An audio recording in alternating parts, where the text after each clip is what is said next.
For today's video, may napagawa naman po sa atin ng product label stickers na para sa kanyang produkto na chili garlic oil. Bali, ang design po na ito ay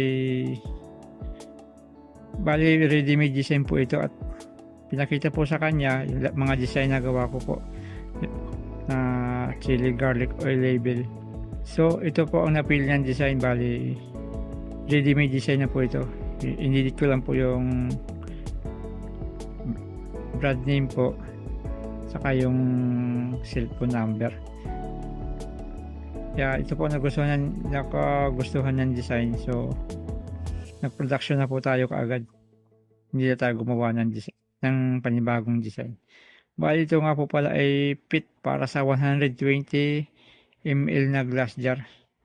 Para po dito sa ito po 120 ml glass jar po yun, 120 ml.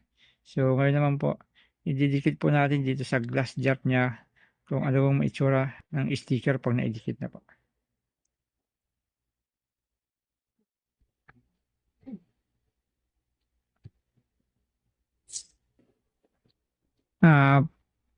Paalala lang po pala bago nyo idikit yung label stickers para sa inyong mga chili garlic oil, punasan nyo po muna ng basahan yung bote para matanggal-tanggal po yung mga excess na mantika po pa ng inyong produkto.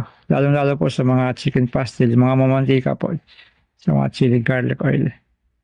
Kailangan punasan nyo po muna itong bote. Ito, punasan nyo po itong paglalagyan ng sticker para malapat po ng maigi yung sticker.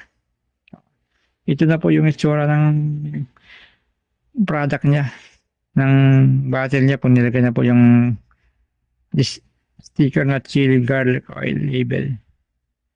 So, kita na po ang design.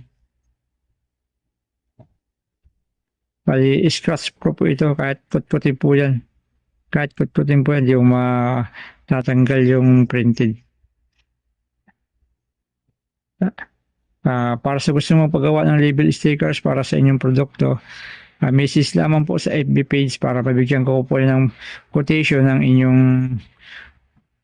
ipapagawang stickers, kung ilang pieces pong ipapagawa, kung magpapagawa pa po ng layout, para po mabigyan ko po kayo ng magandang presyo po.